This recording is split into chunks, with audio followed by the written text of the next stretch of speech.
Ce qui est important, c'est d'éviter la dispersion des efforts et de permettre donc à des structures qui finalement travaillent dans le même but de mettre en commun l'information pour accélérer la translation vers la clinique.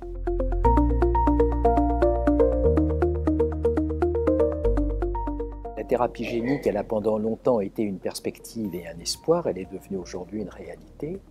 Quand on regarde un petit peu les projections, on s'aperçoit que la thérapie génique va prendre une place vraiment très importante dans les années qui viennent pour soigner de multiples pathologies. On parle beaucoup des maladies rares, mais à force d'être rares, elles deviennent fréquentes.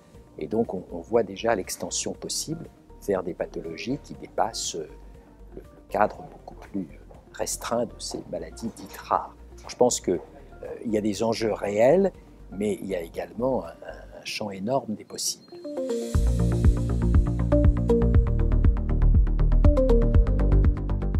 L'accessibilité, qui elle-même est conditionnée par le coût de ces pathologies, qui lui-même dépend des modalités de production. Et donc ce qu'il faut espérer, c'est que l'écosystème que représente ce biocluster, avec donc l'association de plateformes technologiques, de laboratoires de recherche et naturellement de services hospitaliers, va justement permettre de régler ces problèmes qui sont intimement liés.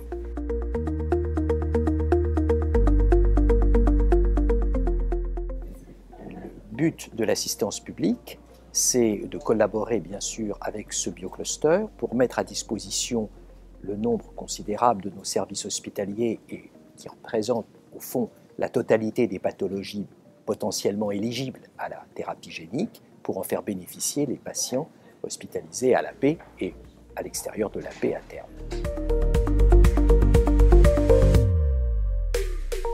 Ce qui est important, c'est d'éviter la dispersion des efforts et de permettre donc à des structures qui finalement travaillent dans le même but de mettre en commun l'information pour accélérer la translation vers la clinique.